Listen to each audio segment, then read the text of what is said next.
buenas noches a todos. Qué pena la demora, problemitas técnicos, pero aquí estamos. Una semana más en nuestra tertulia del libro Historia del Cristianismo del autor Justo González, y estamos en un tema polémico. Entonces, antes de comenzar, quiero darle las gracias a Cristian, Emma Paola, gracias por estar aquí. Priscila, buenas noches. Sabemos que no vas a estar activa, pero bueno, gracias por estar. Hoy les propongo una tarea un poco, un ejercicio un poco diferente al que hacemos usualmente. Hoy nos corresponde hablar de la cuestión de los caídos, Cipriano y Novaciano. Este ha sido un tema polémico y la semana pasada Cristian y Priscila se daban golpes de pecho y decían, nadie tiene autoridad para no dejar volver a otra persona a la iglesia, y Paula está asintiendo como perrito de taxi y está diciendo, esto es verdad. Pero antes de leer, yo quiero que hagamos un ejercicio. Pensemos un momento en nuestra iglesia actual, ¿no? La iglesia del siglo XXI. Pensemos un momento en estas realidades. ¿Qué haríamos nosotros si, por ejemplo, hipotéticamente hablando, si un cura pedófilo quiere volver a la iglesia? Un pastor pedófilo quiere volver a la iglesia. Un pastor ladrón quiere volver a la iglesia. ¿Qué haríamos nosotros? Nosotros en nuestra intimidad, Cristian apagó la cámara y dijo, vamos a pensar en esas cositas. Buenas noches, Clarita. Qué bueno que estés aquí. Entonces, pensemos en esas cositas. Esos pastores que se han robado la plata de sus congregaciones, que han estafado a la gente y se pierden y luego quisieran volver a la iglesia. ¿Cómo nos sentiríamos nosotros ante esos pecadillos? Un pecadito, la pedofilia, otro pecadito, robar a toda la congregación, engañarlos.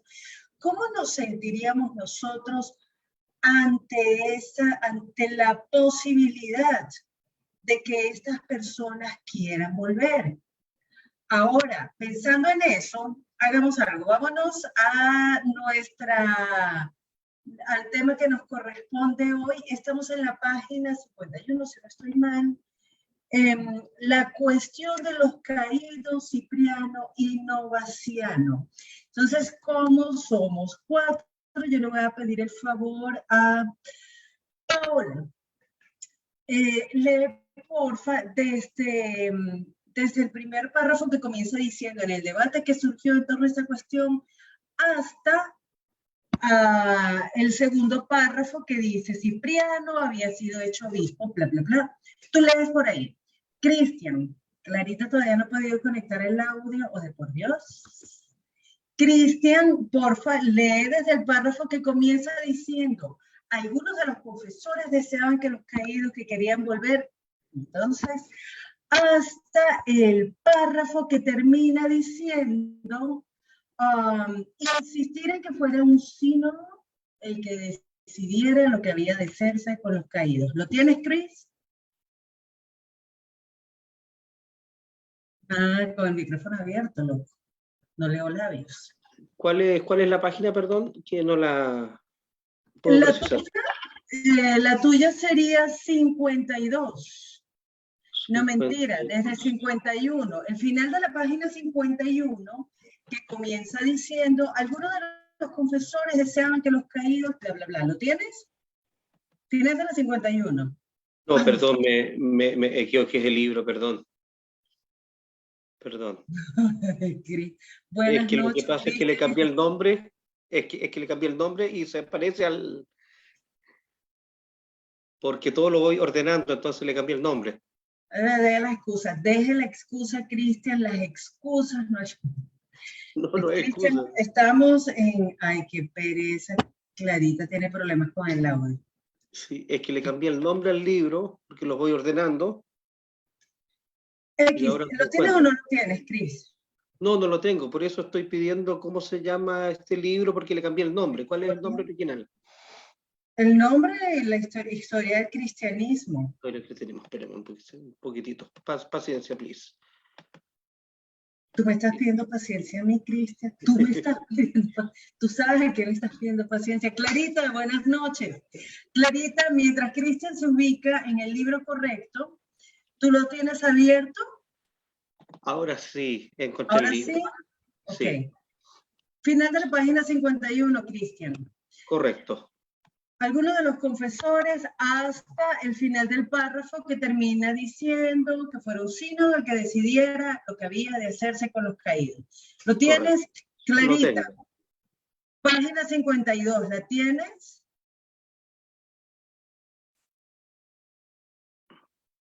Por las barbas de Cristo, háblenme. Clarita, ¿lo tienes? Bueno, siento que estamos perdiendo demasiado tiempo. No te preocupes, Clarita. Yo leo entonces la última parte. Entonces, Pau, porfa, leamos corrido.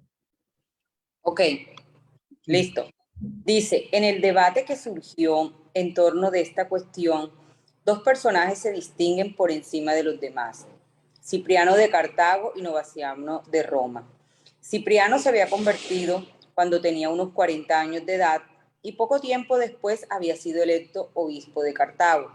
Su teólogo favorito era Tertuliano, a quien llamaba el maestro. Al igual que Tertuliano, Cipriano era ducho en retórica y sabía exponer sus argumentos de forma aplastante. Sus escritos, muchos de los cuales se conservan hasta el día de hoy, son preciosas joyas de la literatura cristiana del siglo III. Cipriano había sido hecho obispo muy poco tiempo antes de estallar la persecución, y cuando ésta llegó a Cartago, Cipriano pensó que su deber era huir a un lugar seguro, con algunos de otros dirigentes de la iglesia, y desde allí seguir pastoreando a su grey. Y mediante una correspondencia nutrida. El clero de Roma, por ejemplo, que acababa de perder a su obispo en la persecución, le escribió pidiéndole cuentas de su actitud. Cipriano insistió en que su exilio era la decisión más sabia para el bien de su grey y que por esa razón y que era por esa razón que había decidido huir y no por cobardía. De hecho, su valor y convicción quedaron probados pocos años más tarde, cuando Cipriano ofreció su vida como mártir. Pero por lo pronto su propia autoridad quedaba puesta en duda, pues los confesores que habían sufrido por su fe parecían tener más autoridad que él.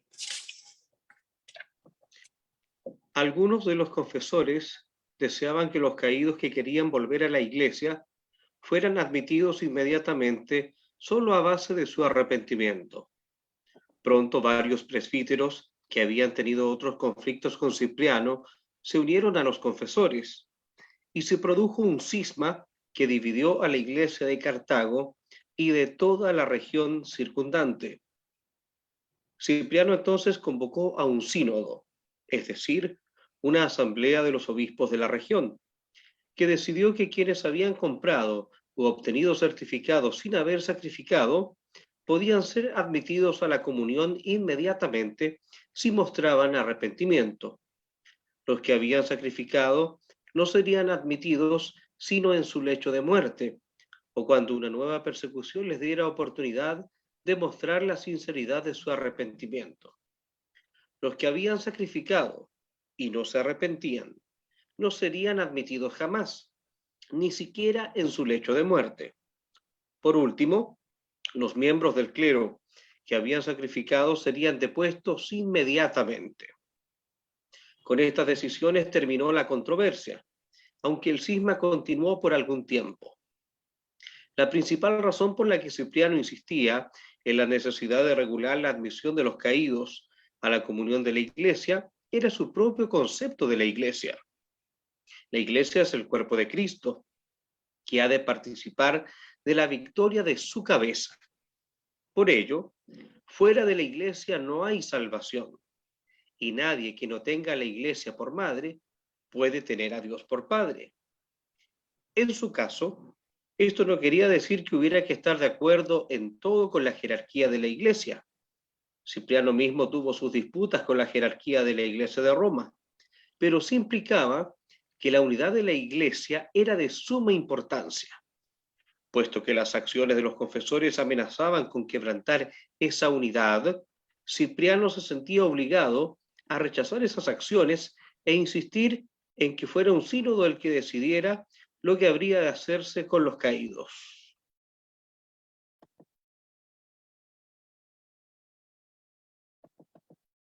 ¿Continuó? Ok, qué pena, tenía el micrófono cerrado. Además, no hemos de olvidar que Cipriano era fiel admirador de Tertuliano, cuyas obras estudiaba con asiduidad. El espíritu rigorista de Tertuliano se hacía sentir en Cipriano y en su insistencia en que los caídos no fueran admitidos de nuevo a la comunión de la iglesia con demasiada facilidad. La iglesia debía ser una comunidad de santos y los idólatras y apóstatas no tenían lugar en ella. Mucho más rigorista que Cipriano era Novaciano, quien en Roma se oponía a la facilidad con que el obispo Cornelio admitía de nuevo a la comunión a los que habían caído. Años antes había habido un conflicto semejante en la misma ciudad de Roma, cuando Hipólito, a quien hemos de referirnos en el próximo capítulo como exponente del culto cristiano, rompió con el obispo Calixto porque éste estaba dispuesto a perdonar a los que habían fornicado y regresaban arrepentidos. En aquella ocasión el resultado fue un cisma, de modo que llegó a haber dos obispos rivales en Roma. También ahora, en el caso de Novaciano, se produjo otro cisma. Perdón. Pues Novaciano insistía en que la iglesia debía ser pura y las acciones de Cornelio al admitir a los caídos la mancillaban. El cisma de Hipólito no había durado mucho, pero el de Novaciano perduraría por varias generaciones. La importancia de todo esto es que muestra cómo la cuestión de la restauración de los caídos fue una de las preocupaciones principales de la Iglesia occidental, es decir, de la Iglesia en la parte del imperio que hablaba el latín, desde fecha muy temprana. La cuestión de qué había de hacerse con los que pecaban después de su bautismo dividió a la Iglesia occidental en repetidas ocasiones. De esa preocupación surgió todo el sistema penitencial de la Iglesia. Y a la larga, la Reforma Protestante fue en su esencia una protesta contra ese sistema. Todo esto, empero, pertenece a otros lugares en esta historia. Entonces, hola Clarita, ¿resolviste? ¿Sí? Ok. Entonces, aquí estamos en un tema bien importante. Yo no sé si alguien quiere hacernos los honores de recordar qué es lo que está pasando, por qué ocurre esa división en la iglesia, qué fue lo que provocó la división en la iglesia. ¿Alguien lo recuerda? ¿Alguien quiere poner? Gracias, Priscila.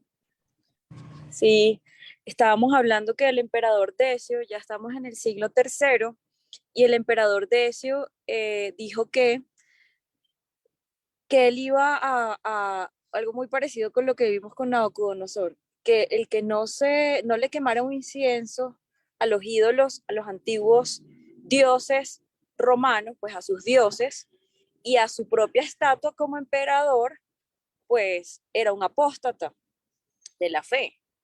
O sea, y eso le cayó a los cristianos, por supuesto. Entonces hubo varios, ¿no? Hubo unos que eran los que decidieron comprar un certificado porque el que se arrodillaba y el que le quemaba el incienso a los dioses romanos y al emperador les daban un certificado. Como, bueno, ya usted lo hizo, listo, cumplió. Entonces hubo cristianos que compraron certificados falsos, hubo cristianos que se entregaron al martirio por no arrodillarse ante esos dioses ni ante el emperador, y hubo otros que confesaron a los que, bueno, que confesaron que ellos no se iban a arrodillar ni nada, que se quedaron, digamos, firmes en la fe y no los mataron, algunos quedaron vivos. Entonces hubo una división porque entonces que los que quedaron firmes, los que no se entregaron como mártires, pues empezaron a acusar a los que compraron los certificados falsos, a los que se escondieron o a los que sí quemaron el incienso para librarse del martirio. Entonces se empezó a dividir la iglesia y hasta ese punto vamos. Y la vez pasada tuvimos como un debate de qué hubiésemos hecho cada uno de nosotros. Yo dije que yo hubiese apoyado la posición yo no sé si era Cipriano, de huir, porque él huyó y siguió pastoreando a la iglesia de lejos, y ya bueno, ya después años más tarde sí sufrió el martirio, pero a él le pareció que lo más inteligente en ese momento era huir. Entonces cada uno dijo su posición y nos quedamos hasta allí como cada quien qué hubiera hecho y qué les parece la postura, qué nos parecía personalmente la postura de no permitir que una persona, que un cristiano que se hubiese arrodillado entre esos dioses, le hubiese quemado el incienso, hubiese bebido o comprado el certificado, no regresara otra vez a tener la comunión con la iglesia. Entonces nos quedamos en ese debate. Ok, gracias, Pris. No sé si alguien quiere comentar algo más. ¿Nadie? Ok, veamos aquí qué es lo que está ocurriendo. Hay un decreto imperial. Tienen que quemarle incienso a los dioses romanos, incienso a la estatua del emperador, y resulta que la iglesia deja de poner la mirada en los mártires porque el martirio era un honor y la mirada empieza a ponerse sobre los que sí caen ante esa tentación. Resulta que son apóstatas los que queman el incienso, también llaman apóstata a los que compraron el certificado el carnet que decía usted sí quemó incienso. Pero la gente quería volver a la iglesia. Yo creo que nosotros estamos tratando de aprender la historia porque nos interesa no repetir los mismos errores de nuestros antepasados, ¿cierto? Por lo menos este es o por lo menos para ver cómo pasaron las cosas. Y Clarita, le mando un tinto, hermano. Tome tintico. Si sigues bostezando, voy a terminar bostezando yo. Entonces, aquí hay un tema. ¿Qué tiene que ver esto con nosotros hoy? Porque nosotros en este momento de nuestras vidas estamos muy cómodos en Occidente y esto estaba pasando apenas medio siglo después de la última persecución y la iglesia se relajó. Eso de los mártires ya parecía cuento de vieja, pero resulta que esto estaba ocurriendo de nuevo y la iglesia no estaba preparada para esa nueva persecución, que no buscaba crear mártires, buscaba crear apóstatas. Y en medio de esa realidad, la iglesia se divide. Pensemos nosotros, y esa es la invitación que yo les hago. Enfoquémonos un momento, ¿qué tiene que ver esto, esa división, con nosotros hoy? ¿Nos puede pasar? ¿Qué piensan ustedes de todo esto que está pasando, de todo esto que acabamos de leer? No sé si quieren comentar algo, porque por eso hice el ejercicio. Vamos a leerlo todo de una vez para que nosotros podamos enfocarnos. ¿Qué tiene que ver eso con nosotros hoy? ¿Esa historia podrá repetirse o ya eso no va a pasar? ¿Qué dicen? ¿Qué piensan? Cris.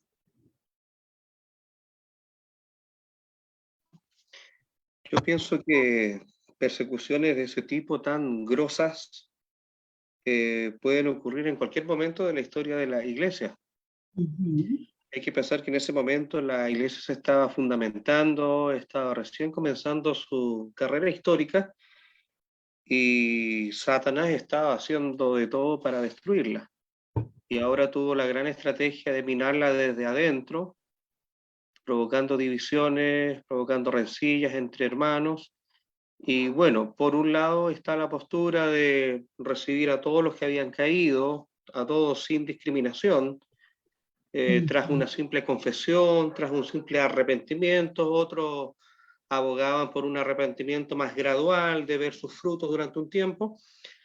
Y pensando en la semana, si uno va un poquito más adelante en la historia, por ejemplo, John Wesley en su ministerio expulsaba gente por docenas, gente que estaba medias tintas, gente que no se congregaba. Él con mucha autoridad los expulsaba de la iglesia, pero aparte tenía un ministerio de reincorporación de los que habían caído. Se le iba a buscar, se esperaba que mostraran frutos tangibles de arrepentimiento, y luego eran reincorporados, pero tras un proceso gradual. Entonces creo que si lo miramos de ese ámbito, hay que entender el contexto. Estamos en el siglo III, estamos en un contexto de apostasía, de idolatría, de quemar incienso, un pecado gravísimo. La idolatría, la apostasía, la escritura los muestran como pecados de muerte, que el que hace esas cosas no heredará el reino de Dios. Entonces, tiene mucho peso la postura de ciertos obispos, quizás rigoristas, quizás muy estrictos, pero hay que colocarse en sus zapatos, en lo que ocurrió en esa época, de la cultura que estaban rodeados y de las circunstancias que estaban viviendo.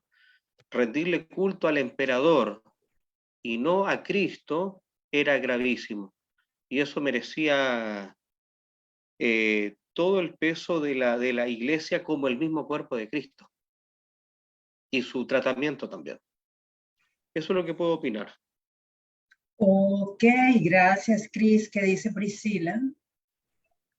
Bueno, de hecho, en un debate personal que teníamos con Adriana, yo lo veía como algo que de pronto estaba muy lejano, pero si uno revisa bien, sigue siendo el mismo debate que uno tiene hoy día en la iglesia. O sea, si una persona está pequi, pequi, pequi, pequi, pequi, pequi, pequi, y se aprovecha del mensaje de la gracia para seguir en su conducta extraviada, ¿qué hace uno con esa persona de la iglesia? Entonces, mucha gente por hipocresía, pues simplemente lo empieza a tratar mal y hacerle bullying y bullying y bullying hasta que la persona se va, pero uno dice, ay, yo no lo expulsé de la iglesia, esa persona se fue. Pero pues la conducta hostil de toda la iglesia hacia la persona de alguna manera hace que la persona también se vaya. Entonces es difícil también, porque ahorita cuando ponías el ejemplo de qué pasa con el pastor que se roba la plata, qué pasa con los sacerdotes que se encuentran en pedofilia. Entonces, bueno, listo, vamos a abrir las puertas y regresen. El mismo Jesús le dijo a la mujer que encontró en adulterio, listo, vete, pero no peques más. ¿A qué se estaba refiriendo ese no peques más? Bueno, al adulterio, a su fe en Jesús. Bueno, eso amerita un estudio en sí, pero aquí estamos hablando de la apostasía, o sea, pienso que sería el pecado más grande decir que crees cuando en realidad eres un mentiroso y estás tratando de engañar a los demás y lo que te estás aprovechando de la iglesia. Entonces, cuando uno ve gente que es mentirosa, que no cree nada, que en realidad se está aprovechando de la iglesia, realmente yo ahora como ser humano lo que me provoca es echarla. Yo sí lo tengo que confesar. Yo sí, o una persona, digamos, alguien, un miembro de la iglesia que esté, no sé, molestando a las niñas menores de edad o molestando, a mí eso me daría mucha rabia, siendo que de pronto tenga un cargo de liderazgo, y eso se ha visto mucho. Y uno dice, miércoles, ¿qué hago? Hablo con esa persona, lo llamo con testigos, etcétera, y la persona no cambia y sigue y sigue y sigue, y está dañando la vida de otras personas nuevas que están ingresando y que por culpa de esa persona están alejándose de Dios. Uno dice, miércoles, o sea, echo a la cabra esta para rescatar a estas ovejas, si soy el pastor, el sacerdote, o lo dejo ahí y le pongo un cartel en la frente que diga nadie se le acerque. O sea, realmente es difícil, y eso no es que quedó en el siglo III, eso lo estamos viviendo hoy en cada una de nuestras iglesias pequeñas. Ok, gracias, Priscila. Pues a mí me parece que ese es un tema para nosotros hoy muy importante, porque yo sentí personalmente que como que el tema de la apostasía se vio muy chiquito la semana pasada, que era una bobada eso de apostatar. sobre todo si estamos en el marco, como lo acaba de aterrizar ahorita Cristian, me alegro que hayan pensado en eso durante la semana, que les haya retorcido así el cerebro, porque Cristian nos está ubicando en el contexto histórico, siglo III. Y hay algo que a mí me parece importante, yo no sé si alguien tiene la Biblia cerca y puede leer Segunda de Tesalonicenses, capítulo 2, versículo 3. ¿Quién lo tiene por ahí? ¿Alguien tiene eso? ¿Nadie lo tiene por ahí? ¿No? No, Cristian, no corras a buscar la Biblia. Pues gracias, Clarita. Clarita sí abrió la Biblia. Estás abriendo la Biblia, ¿cierto, Clarita? Para resulta que está haciendo la cinta. Porque me parece, o sea, que nosotros a veces pensamos que eso de la apostasía, ¿qué será? ¿Con qué se come? Pero aquí estamos apenas siglo III y ya está ocurriendo esto, Clarita. Nadie os engaña de ninguna manera, porque no vendrá sin que antes venga la apostasía y se manifieste el hombre de pecado, el hijo de perdición, el cual se opone y se levanta contra todo lo que se llama Dios. Un poquito atrás, es el 1 mejor. Voy.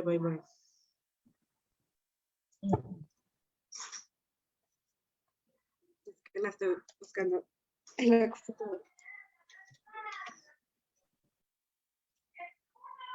Dice, pero con respecto a la venida de nuestro Señor Jesucristo y nuestra reunión con Él, os rogamos, hermanos, que no os dejéis mover fácilmente de vuestro modo de pensar, ni os conturbéis ni por espíritu, ni por palabra, ni por carta, como si fuera nuestra, en el sentido de que el día del Señor está cerca.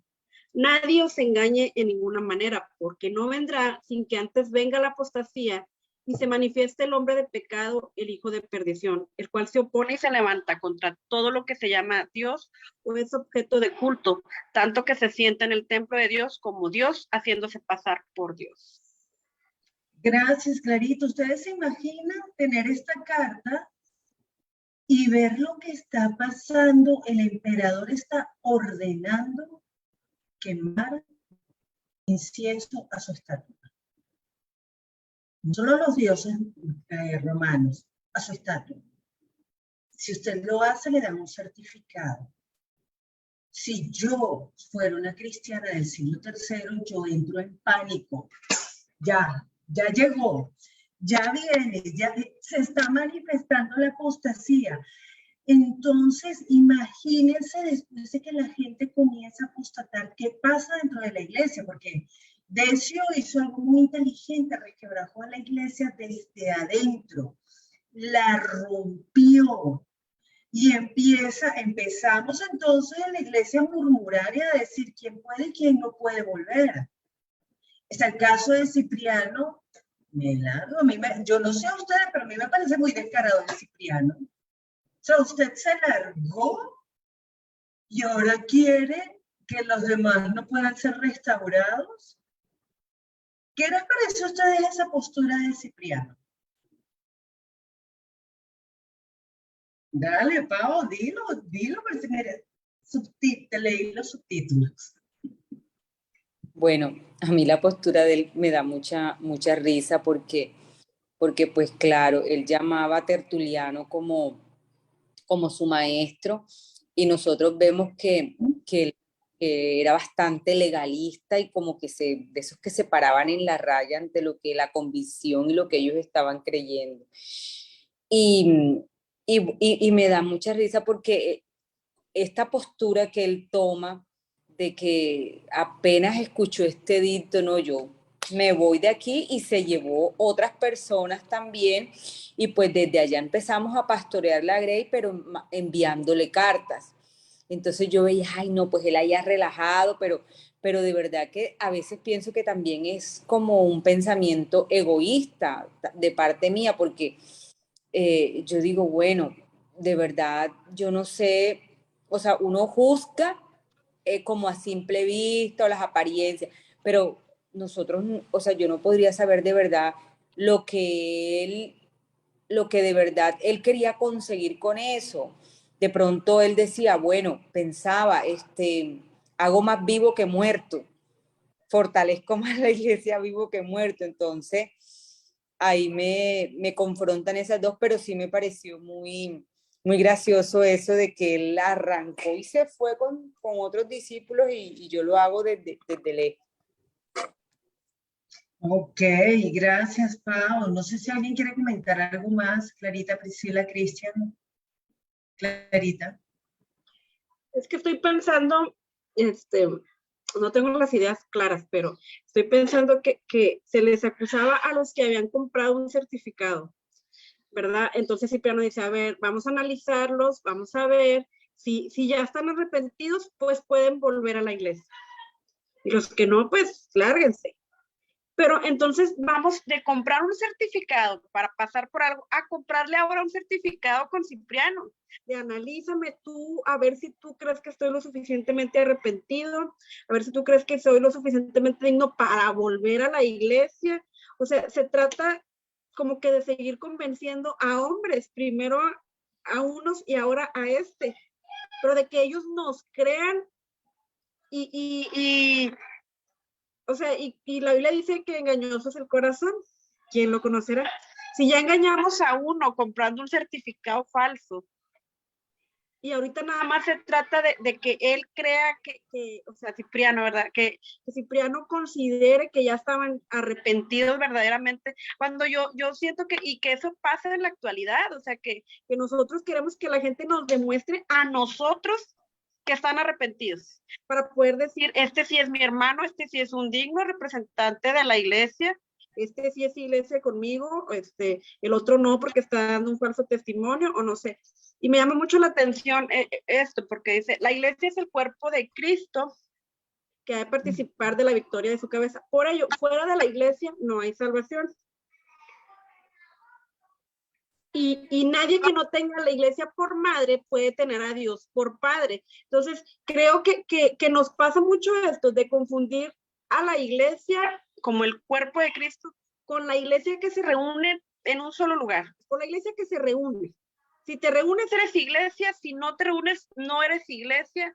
Y entonces vamos por la vida comprando el certificado del pastor, el certificado del líder, el certificado de mi vecino, el certificado de mi hermano, que crea que yo verdaderamente, o sea, soy cristiano, que verdaderamente soy digna de pertenecer a la iglesia. Y creo que ser iglesia va más allá. Creo que con quien tendríamos que mostrar arrepentimientos es con Dios, finalmente, solamente con Él. Y Él es el que nos da entrada y el que nos capacita para formar parte de su cuerpo, porque finalmente Él es la cabeza, no Cipriano ni nadie. Creo que ahí siento que perdieron un poco el enfoque en esa parte nada más, porque todavía no sé qué va a pasar más adelante, pero hasta ese punto. Ok, Clarita, yo no sé ustedes, pero a mí me parece que a Clarita le han dado mucha roncha aquí. Ustedes saben qué es levantar roncha, ¿no? No saben qué es levantar roncha. Como cuando tú te rompes y te sale una costra, entonces alguien te la arranca.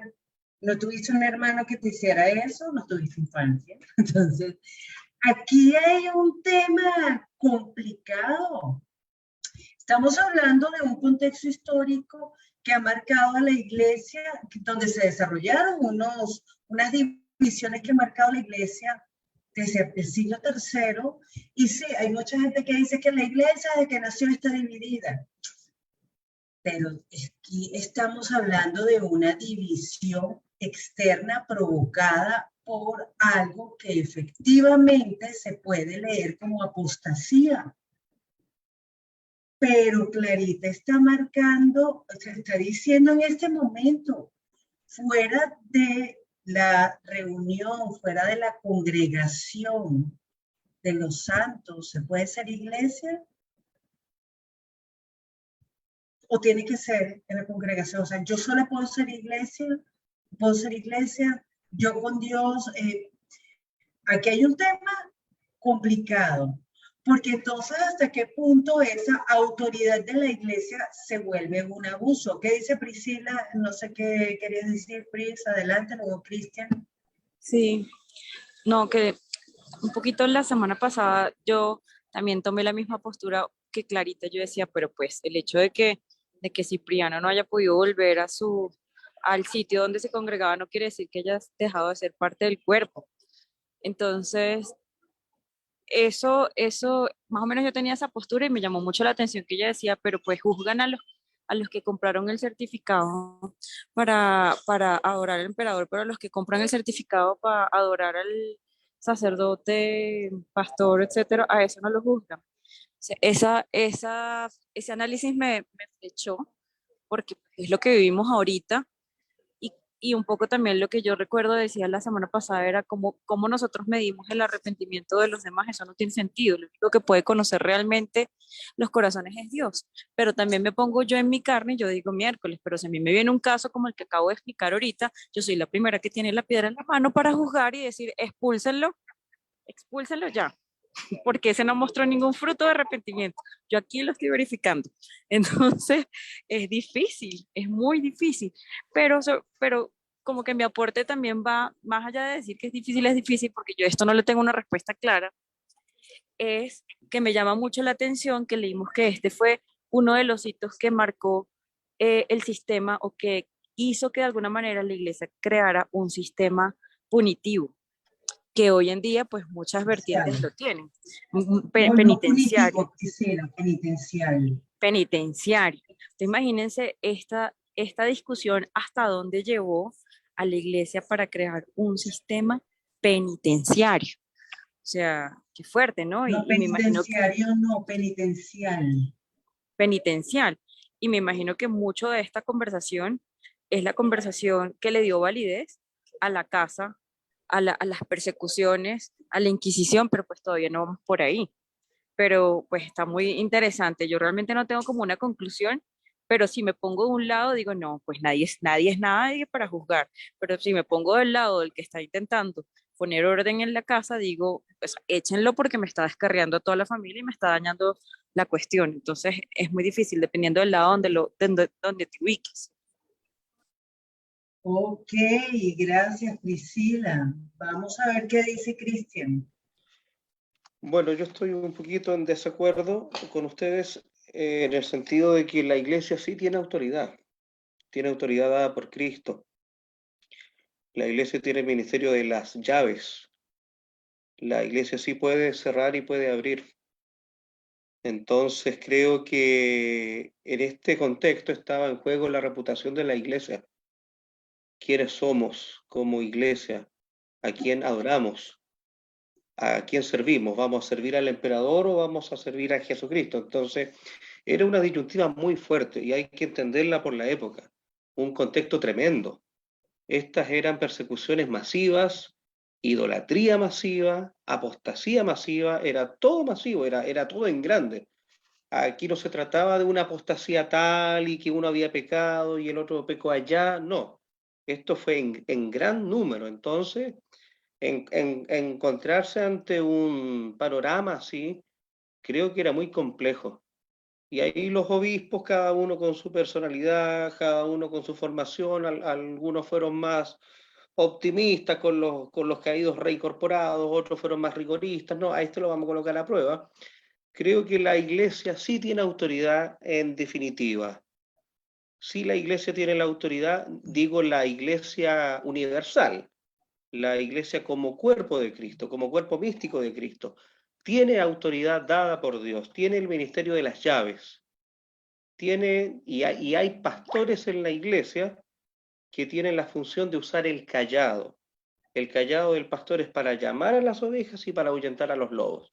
Entonces creo que en ese sentido, una iglesia sana, preocupada de su reputación, si tiene que expulsar a alguien por pecados graves, tiene que hacerlo. Y tiene que hacerlo cuanto antes, sin agradar a los hombres. Pablo dijo, si yo agradara a los hombres, entonces ya no sería siervo de Cristo.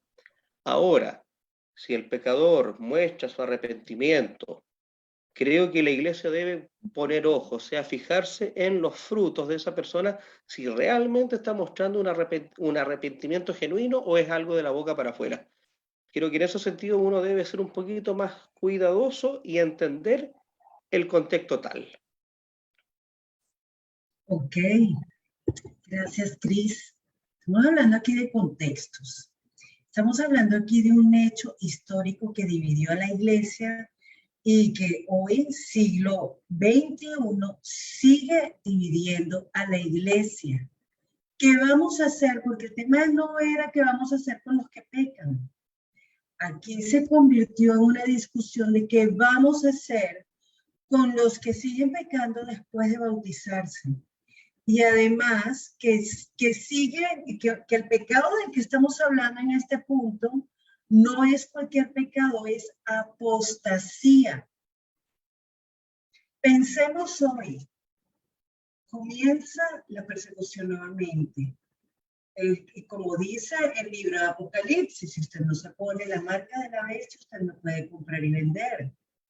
Y entonces llego yo, Dios me libre, me guarde y me favorezca, y yo nunca caiga en eso.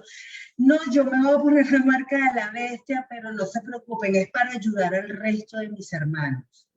Porque alguien tiene que poder comprar y vender, entonces, claro, yo voy a disimular la vaina, pero lo voy a decir, voy a hacerlo como que es para el bien de la iglesia. Entonces, vamos a aceptar a personas así, de regreso. Aquí la discusión es importante. A mí me parece que la discusión es importante, porque yo creo que a un pedófilo nos costaría trabajo dejarlo volver a la iglesia. A uno de esos pastores que se han robado toda la plata de la iglesia y de esos que engañan a los feligreses, pues no nos gustaría que volvieran a la iglesia, pero es por prestigio, es por reputación. ¿Cuál es el verdadero problema aquí? Porque la discusión sí es fuerte. Clarita estaba escribiendo algo, Priscila estaba escribiendo algo, pero Paola fue la única que pidió la palabra, así que Paola, adelante. ¿Cómo que no? Usted levantó la mano. Yo la vi, Paola. Iba a chatear y iba a chatear. Bueno, pero de todas maneras, sí quedo un poco inconforme con lo que Cris dice. Difiere un poco en eso acerca de esa autoridad que tiene la iglesia para expulsar, para hacer todo eso que él dijo. Porque yo recuerdo que Jesús dice, yo no he venido a juzgar sino a salvar. Entonces, ¿con qué o sea, yo digo, sí, sí, pueden estar haciendo daño con cautela, pero no sé hasta qué punto la iglesia, como decían ellos en esa época, que la iglesia se había vuelto muy... la laxitud excesiva que estaban teniendo ellos, ¿verdad? O sea, cómo eran ellos, o sea, cómo eran esos tiempos y cómo son los tiempos de ahora. Pero sí me queda mucho lo que el Señor Jesús decía, yo no he venido a juzgar, o sea, vendrá ya por segunda vez, he venido a salvar. Entonces, ¿cómo esa autoridad que nosotros tenemos para echar fuera a una persona de la iglesia que está dañando, o para no trabajar de pronto, para no ver el arrepentimiento que hay? No sé, esto me pone a mí me confronta mucho, de verdad que sí. Gracias, Pau, porque esa es la idea. Nosotros no vamos a resolver aquí el tema de qué se debe hacer con los pecadores después de que se bautizan y siguen pecando. Pero lo que sí podemos hacer es confrontar nuestra realidad, porque si nosotros estamos asumiendo una postura hoy, ojalá cuando nos enfrentemos ante un tema donde debamos tomar decisiones, ¿qué vamos a hacer? Vamos a predicar la misericordia, porque lo genial es que los confesores, que fueron los que sí fueron martirizados, pero no murieron, sin la corona del martirio, pues entonces esos estaban diciendo, ay, dejen volver a esa gente, ya qué fastidio, déjenlos volver. Pero un tipo como Cipriano, que huyó, Novaciano no dice que haya huido, pero Cipriano Silvio está diciendo, no tan facilito. Pónganle su prueba de matemática y de cálculo con geometría analítica para ver si vuelve. No, o sea, querían penitencia, querían verlo sufrir un poquito. Ahora, ¿qué es lo que está pasando? ¿Qué está pasando hoy? ¿Qué haríamos nosotros hoy? Porque nosotros hoy juzgamos con una facilidad impresionante. ¿Qué haríamos nosotros en una situación así? ¿Y tenemos derecho o no tenemos derecho? ¿Qué dice Clarita? Y luego, ¿será que leo los comentarios del chat interno? Por Dios, Pablo, vean la palabra. Clarita, cuéntanos. Sí, solamente quería agregar que sigue siendo esa parte de cómo nosotros juzgamos y que no necesariamente lo que nosotros juzgamos es, porque nosotros solemos decir que hay pecados más grandes que otros, como los que comentábamos ahorita de a lo mejor un pedófilo. Pero si nos vamos a las escrituras, hay una lista que dice que estos no heredarán el reino. Y van tanto los homicidas como los ávaros. Simplemente por ser ávaro te pone en la misma lista. Un homosexual con un borracho, un adúltero. O sea, nosotros tenemos esta parte de juzgar y de decir, este tiene más chance que lo otro, pero sigue siendo solamente nuestra percepción humana, que dista mucho de lo que Dios piensa, supongo, porque yo consideraría que un borracho no es lo mismo que un homicida. Entonces, si a mí me pones a juzgar, yo voy a hacer eso. O sea, el borracho, no, pues sí, dale otra oportunidad, pero al pedófilo, para nada, claro que no. Pero tiene mucho que ver con nuestra percepción humana y siempre vamos a ser imparcial. Por eso es que nosotros no estamos capacitados para juzgar, porque no lo haríamos, pues no sé, imparcialmente. Por eso solamente hay un juez que va a juzgar a chicos y a grandes. Ok, déjame ver, Priscila escribió, pero Jesús le dio autoridad a la iglesia de echar fuera demonios, sanar, llevar el evangelio, de juzgar solo al Hijo. Clarita dice, exacto, la cizaña crecerá junto con el trigo y no tenemos permiso de cortarla, solo Él. Cristian refuta, pero Dios juzga a los que están fuera. Ay, no, Cristian, lee tú lo tuyo.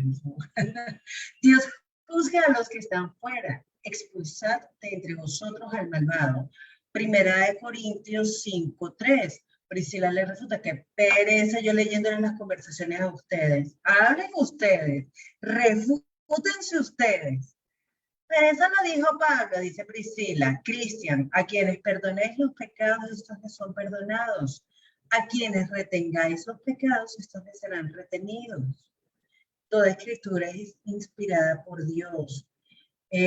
Aquí hay mucho que discutir y podríamos tener discusiones teológicas geniales, pero como estamos hablando en el contexto de la historia, estamos hablando en el contexto no solamente de la historia, sino de la historia narrada a través de Justo González en el libro Historia del Cristianismo, pues circunscribámonos a esta discusión, porque efectivamente una cosa es la palabra de Pablo y otra cosa es la palabra de Jesús, y nunca la palabra de Pablo va a estar en el mismo nivel que la palabra de Jesús. La palabra de Pablo tiene que someterse a la palabra de Jesús, y eso es algo que nosotros tenemos que tener clarísimo. Pero también tenemos que tener clarísimo que nosotros somos polvo de la tierra, por lo tanto siempre nos vamos a equivocar. Entonces, si nosotros estamos conscientes de nuestra fragilidad, de nuestras fallas, entonces vamos a tener más cuidado a la hora de actuar y no vamos a creer que estamos exentos de cometer errores. ¿Qué dice Christian Leiva Sperber? No estoy de acuerdo. ¿Con qué no está de acuerdo? En que se reciba con mucha facilidad. Cuando el mismo Pablo pidió la expulsión de un adúltero dentro de la congregación que estaba causando escándalo, era un caso que Pablo dijo que ni aún se nombra entre los gentiles y sucede entre ustedes. Expulsen al malvado de entre ustedes. y entregarlo a Satanás, dice. Entregarlo a Satanás, o sea, Pablo con autoridad dada por Dios. Recordemos, toda escritura es inspirada por Dios. Pablo hablando por el Espíritu. Y más adelante, en la siguiente carta, Pablo perdona al ofensor. Lo reciben de nuevo dentro de la iglesia. ¿Por qué? Porque pasó por un periodo de prueba. Pasó por un periodo de arrepentimiento en que fue entregado a Satanás, fue zarandeado, fue sacudido hasta que el hombre se arrepintió y volvió a la iglesia, y Pablo dice que ya lo había perdonado. Entonces creo, saltándonos al siglo III, hay un contexto tremendo de persecución mezclado con idolatría y con apostasía. Creo que no es tan fácil llegar y tocar la puerta, no, pero es que yo siempre fui iglesia, aunque haya quemado incienso al emperador, pero es que yo soy iglesia y nunca dejé de ser iglesia. No, ahí los obispos dijeron, párele, compadre. Usted cometió un pecado gravísimo, yo tengo que ver sus frutos.